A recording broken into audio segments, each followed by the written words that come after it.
Harapan saya saat ini hanya pada Mas Gibran dan PSI. Jangan sekali-kali kecewakan saya dengan harapan itu.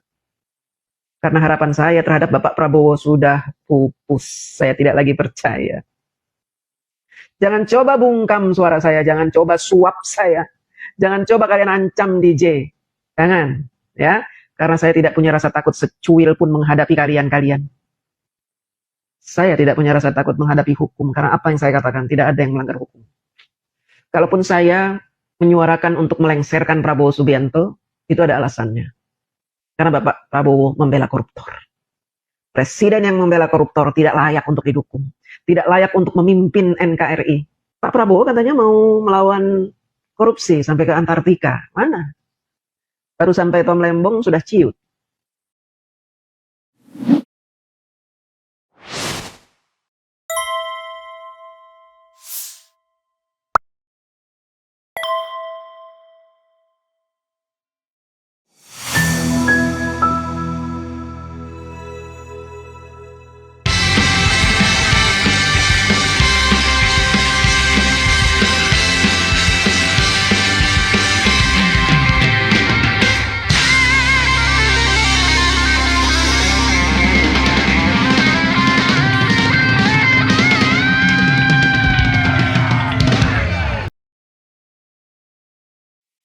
Jadi menurut saya, perjuangan kita saat ini adalah membesarkan PSI, membesarkan nama Gibran Rakabuming Raka, dan membela Pak Jokowi dari upaya-upaya pengkebirian, upaya fitnah, upaya-upaya menjatuhkan dan mendowngrade Pak Jokowi. Sebagai pendukung militan Pak Jokowi, kita tetap harus selalu menjaga nama baik beliau. Kita dukung Mas Gibran. Kita kuatkan PSI, agar PSI bisa berlaga mengalahkan partai-partai besar di Indonesia. Bagi saya tidak ada yang mustahil di dunia ini. Kita masih punya Allah. Ketika kita berjalan di jalur yang lurus, maka pasti Allah akan membantu kita. Walaupun kita dibilang anak kemarin sore, anak buncit, partai buncit.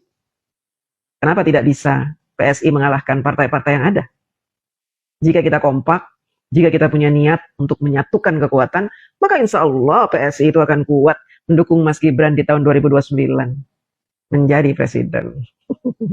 Harapan saya saat ini hanya pada Mas Gibran dan PSI. Jangan sekali-kali kecewakan saya dengan harapan itu. Karena harapan saya terhadap Bapak Prabowo sudah pupus. Saya tidak lagi percaya. Jangan coba bungkam suara saya, jangan coba suap saya. Jangan coba kalian ancam DJ. Jangan, ya. Karena saya tidak punya rasa takut secuil pun menghadapi kalian-kalian. Saya tidak punya rasa takut menghadapi hukum, karena apa yang saya katakan, tidak ada yang melanggar hukum. Kalaupun saya menyuarakan untuk melengsarkan Prabowo Subianto, itu ada alasannya. Karena Bapak Prabowo membela koruptor. Presiden yang membela koruptor tidak layak untuk didukung. Tidak layak untuk memimpin NKRI. Pak Prabowo katanya mau melawan korupsi sampai ke Antartika. Mana? Baru sampai Tom Lembong sudah ciut. Pak Prabowo ini sebenarnya takut dengan ancaman-ancaman. Ketika ancaman-ancaman datang dari kubu FPI, HTI, Pak Prabowo mulai mengutus orang-orangnya untuk bertemu Rizik Sihab. Pak apaan ini? Ya, itu dilakukan 1 bulan yang lalu kalau nggak salah. Ya, tapi saya diam saja. Saya pikir itu kan menjalin silaturahmi, ya sah-sah saja. Tapi kalau begini caranya, ada deal-deal untuk membebaskan Tom Lembong, itu bukan silaturahmi artinya. Itu adalah kejahatan politik. Kemudian ketika Bapak Prabowo menggandeng Ibu Megawati, sampai segitunya digandeng-gandeng Ibu Megawati, ya kan? Ternyata ada deal-deal juga. Deal-dealnya apa?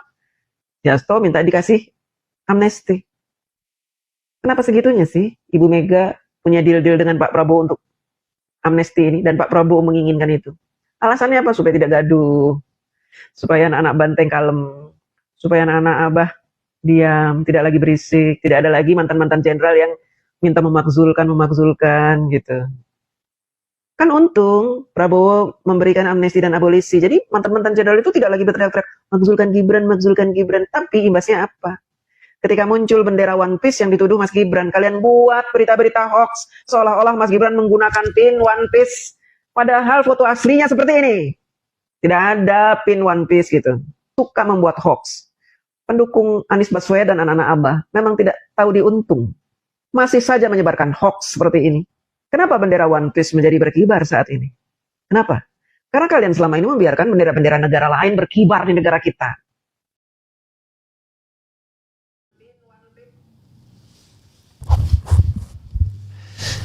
Assalamualaikum warahmatullahi wabarakatuh.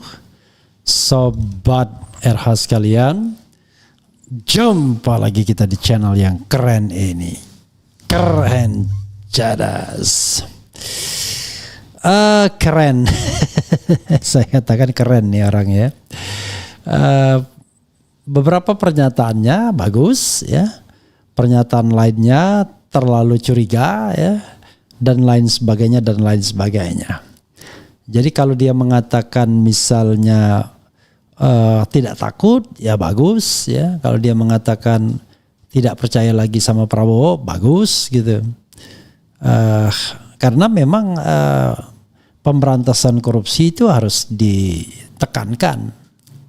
Cuma menurut saya kecurigaannya terhadap Anies Baswedan, HTI, FPI itu terlalu berlebihan. Kenapa? Dalam kasus Tom Lembong itu nggak ada kaitannya dengan HTI, dengan FPI dan lain sebagainya. Jangan lupa, Tom Lembong itu seorang Katolik. Jadi tidak ada koneksinya bahwa FPI, HTI membackup Tom Lembong. Anies Baswedan pun bukan orang yang kerap berhubungan dengan Habib Rizik. Yang sering berhubungan sama Habib Rizik itu adalah justru TPUA, tim pembela ulama dan aktivis. Wajar ya kan, karena labelnya pun TPUA. Adapun TPUA kemudian menggugat soal ijazah palsu, itu nggak ada kaitannya sama Habib Rizik juga. Mereka independen. Jadi bolehlah mengkritik tapi jangan terlalu berlebihan. Tapi bagian bahwa dia sudah kecewa dengan Prabowo dan Subianto dan lain sebagainya, bagus ya. Saya suka orang-orang yang tidak mau menjilat ya. Walaupun dia bilang saya hanya berharap pada Mas Gibran dan PSI. Ya terserah dia, itu bagus. Artinya dia konsisten untuk membela.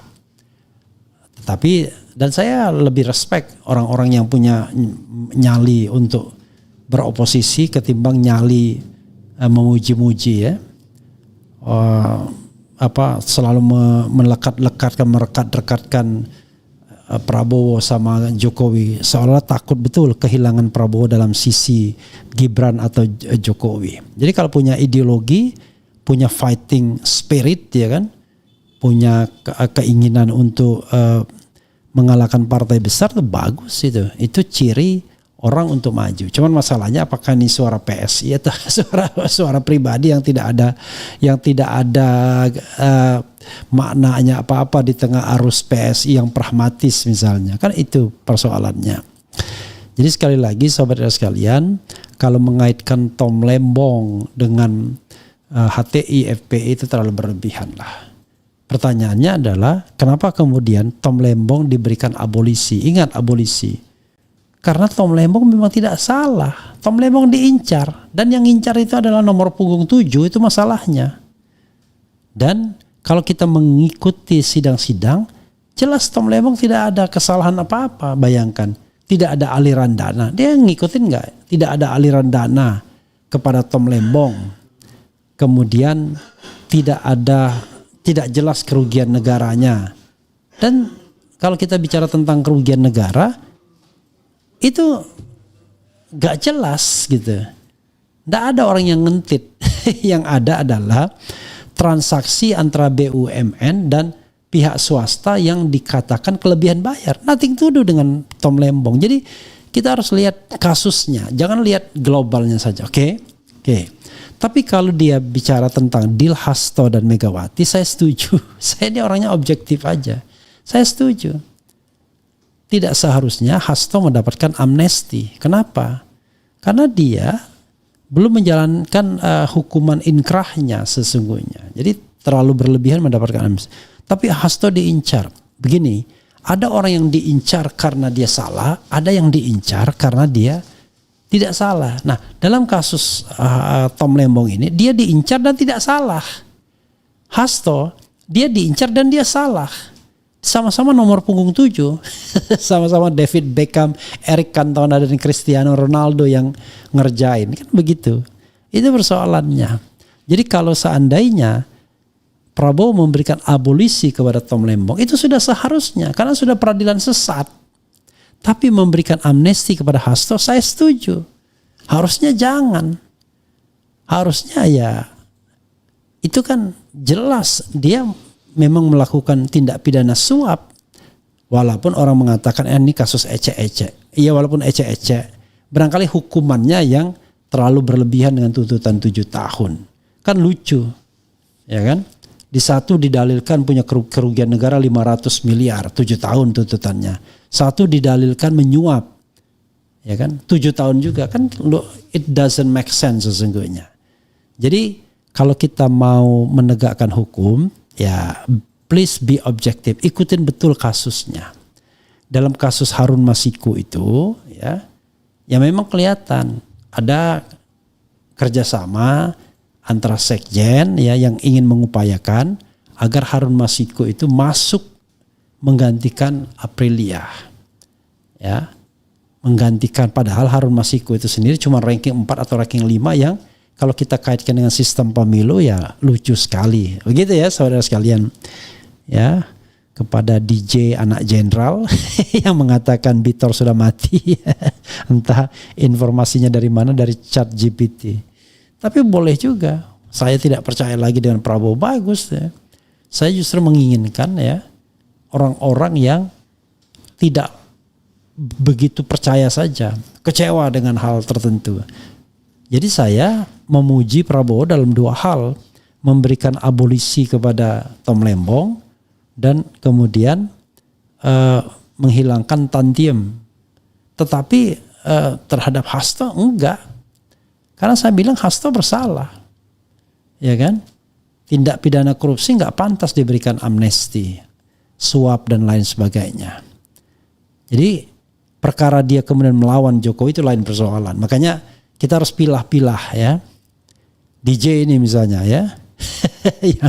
yang sudah membahas saya sendiri nggak ada masalah sama dia, saya juga nggak kenal, tapi saya setuju pendapatnya ketika dia mengkritik Prabowo untuk Megawati dan Hasto.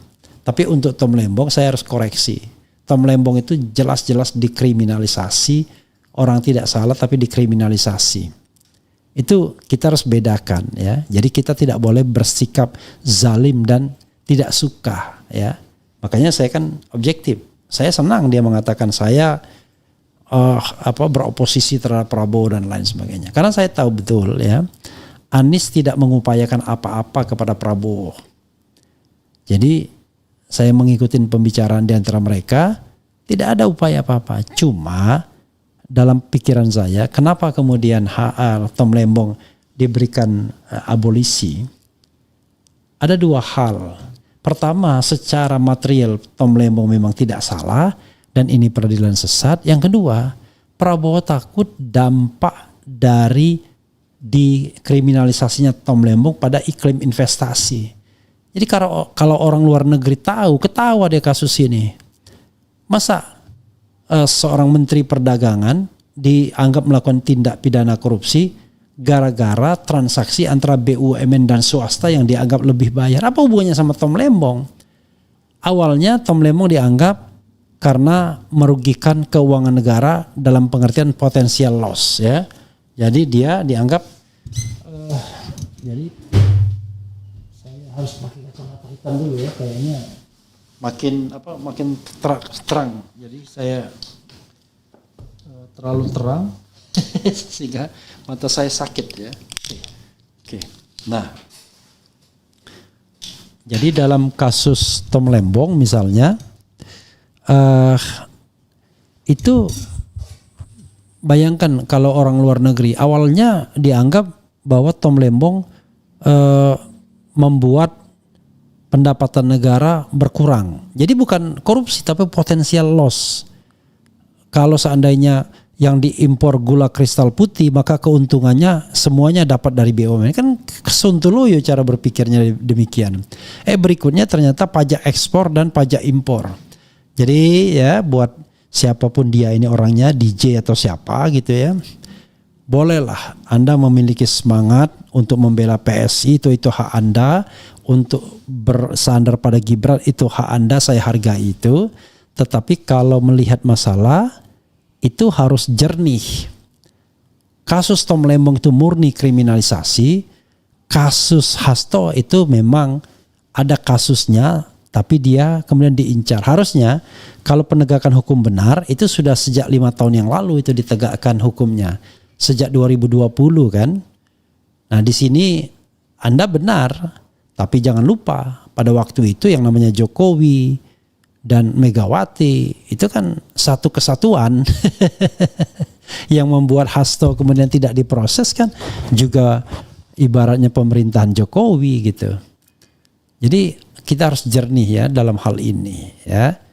Ada yang saya setuju tapi ada bagian yang saya tidak setuju. Mengaitkan Tom Lembong dengan HTI FPI itu enggak, sama sekali enggak. Aneh bagi saya. Apa kaitannya ya kan? Lalu mengaitkan Anies dengan Habib Rizik, enggak lah. Anies itu bukan orang yang sering berhubungan sama Habib Rizik. Saya paham.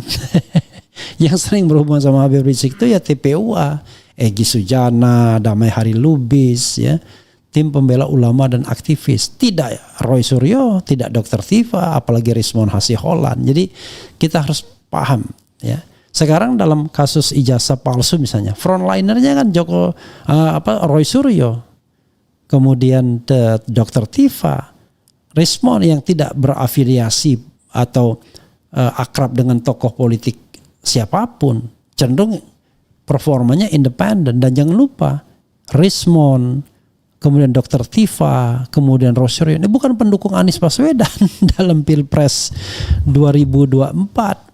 Mereka tidak masuk tim sukses, ya. Dalam to some extent mereka sikapnya abu-abu sesungguhnya.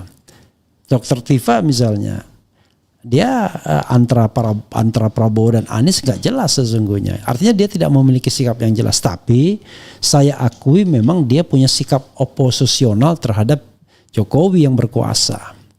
Dan saya kira jantan sah. Ya, saya suka orang yang tidak menjilat dengan kekuasaan yang ada, tetapi berani beroposisi dengan kekuasaan yang ada.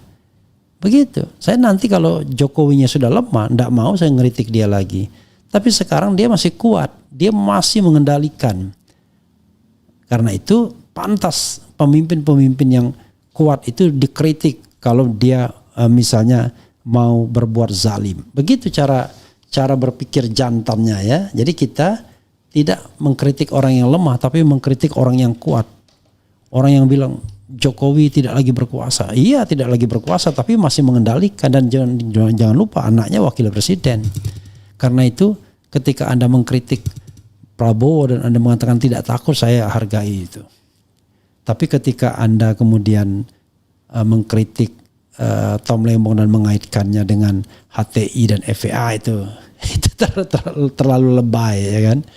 HTI dan FPI itu saya paham, tidak ada orang-orang yang ibaratnya powerful, punya ekonomi tinggi, kemudian apa istilahnya itu kan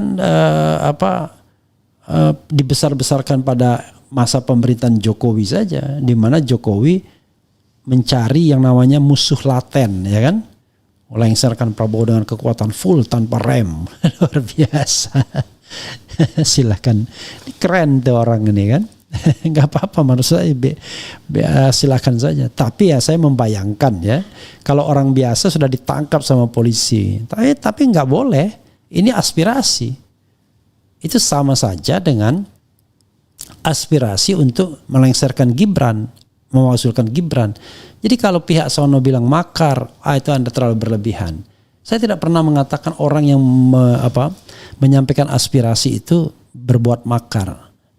Ya, jadi saya ingin mendudukkan masalahnya. Saya senang dengan orang yang punya prinsip, punya keinginan sendiri, tidak membebek. Nah, itu Itu hak asasi manusia, ya. Hak untuk menyatakan pendapat baik secara lisan maupun tulisan. Oke, saudara sekalian, coba saya bacakan komentar Sobat Era sekalian terkait dengan hal ini ya. Saya terpaksa ganti kacamata lagi. Oke.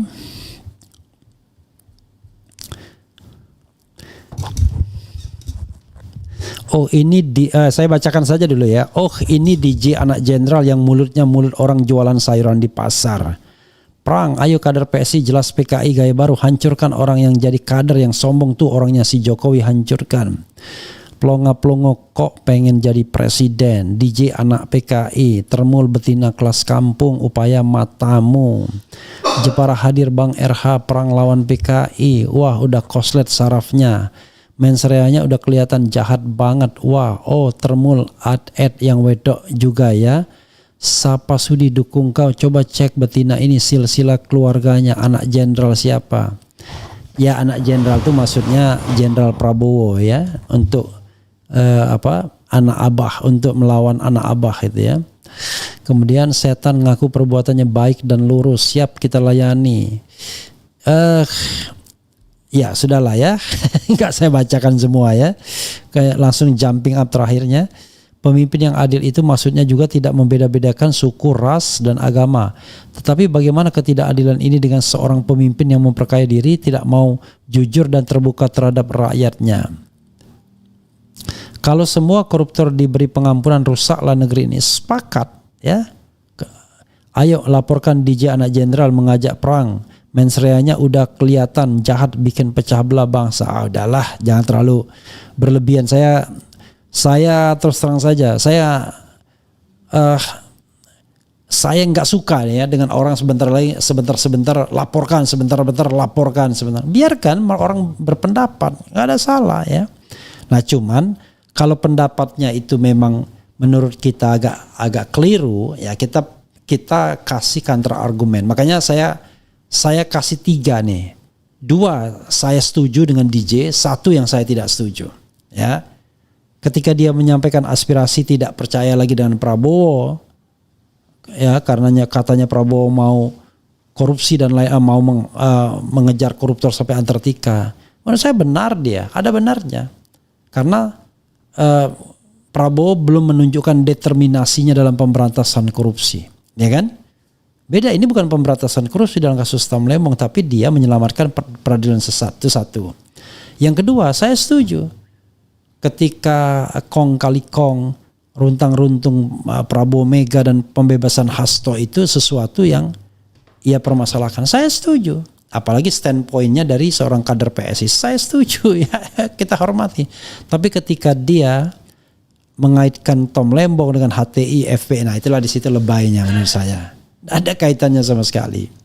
Karena sekali lagi saya katakan Tom Lembong itu peradilan sesat. Saya udah bilang, kalau seandainya siapapun terima aliran dana, mau Tom Lembong, mau Anies Baswedan dan lain sebagainya, pasti nggak mungkin saya bela. Tapi saya mengatakan saya mau membela Tom Lembong itu karena saya tahu dia punya moral standing untuk dibela. Jangankan jaksa, jangankan lawyer Tom Lembong, jaksa pun mengakui kalau Tom Lembong tidak mendapatkan aliran dana. Hakim pun juga mengakui begitulah. Orang yang tidak mendapatkan aliran dana baik kepada dirinya maupun kelompok yang terafiliasi dengannya, lalu kok dihukum tuh gimana? Lalu korupsinya di mana? Korupsi kok memperkaya orang lain yang dia tidak kenal, itu kan sontoloyo namanya. Lalu yang dianggap korupsi itu kelebihan bayar, Rp1.000 per kilogram, Rp100 per kilogram, kan aneh sekali. Yang kalau dikalkulasikan kira-kira 19,4 miliar. Bukan 500 miliar yang ditudingkan sebelumnya. Kan ngarang-ngarang kerugian negaranya, lebih bayar kok kerugian negara. Padahal itu adalah transaksi swasta biasa. Dan gak ada kaitannya sama Tom Lembong, itu sudah mekanisme pasar antara PPI BUMN dan pabrik gula. Lalu apa kaitannya dengan Menteri Perdagangan? Karena soal impornya sudah clear, tidak dianggap sesuatu kesalahan. Jadi apa yang dianggap kesalahan? Lebih bayar doang. Bayangkan, gimana nggak peradilan sesat? Lebih bayar itu bukan pula uang dari Kementerian Perdagangan. uang dari PPI yang notabene BUMN. Nah ini yang harus kita pahami ya buat siapapun dalam melihat kasus. Jangan Anda kemudian rely on dengan sesuatu yang Anda tidak dalami. Tapi kalau Hasto ya ada kasusnya. Ya, dia secara langsung dan tidak langsung mencoba menyuap anggota KPU untuk menggantikan untuk PAW Harun Masiku. Itu udah jelas. Ya kan? Karena itu saya setuju. Tidak perlu diampuni harusnya. Tetap harus menjalani hukuman. Walaupun nuansanya memang diincar. Kalau memang benar mestinya 5 tahun yang lalu sudah diproses. Nah 5 tahun yang lalu yang berkuasa siapa? Yang berkuasa Jokowi. Jokowi tidak mau memprosesnya, malah dilindungi Harun Masiku. Ya kan? Malah konon dulu pada waktu itu petinggi BIN yang melindungi Harun Masiku. Ada isu-isu seperti itu. Ketika KPK mau menangkap malah dilindungi di seputar kekuasaan penegak hukum lainnya, malah penyidik KPK-nya yang kemudian ditangkap, diinterogasi. Paham ya? Jadi udahlah, Anda beruntung. Saya setuju 2 hal, tapi tidak setuju 1 hal saja. Tidak setuju terhadap Tom Lembong dan analisisnya, tapi setuju tetap penilaian Anda terhadap Prabowo, ya, dan kaitannya dengan PDIP dan Hasto Kristianto. Begitu saudara sekalian ya. Apa untungnya sih Prabowo tetap di bawah bayang-bayang Wakidi? Wakidi tidak memiliki basis massa dan juga tidak memiliki basis kekuasaan. Wakidi memang punya pengaruh, tetapi pengaruh akan hilang dengan sendirinya. Ya pelan-pelan, saya kira pelan-pelan memang begitu. Makanya saya katakan sedang main catur. Jadi gini, Wakidi itu akan surut kekuasaannya, tapi Anies akan terus naik. Tapi jangan lupa, Anies akan berpacu dengan Gibran Rakabuming Raka dan Kaisang Pangarep. Mereka juga berhak dikatakan sedang meniti jalan ke puncak. Apakah mereka akan menjadi kandidat yang serius? Ya kalau Gibran nggak bisa dihitung lah, kemarin kan cuma digendong doang. Kalau nggak ada bapaknya ya nggak akan menang juga. Orang siapa sih Gibran itu, ya kan? Begitu sobat era sekalian ya. Mudah-mudahan ini memberikan manfaat bagi kita ya. Jika melengsarkan Prabowo, Gibran jadi presiden dong, artinya tujuan PSI jelas ingin menyingkirkan Prabowo dan mengangkat Gibran jadi presiden. Udahlah ya.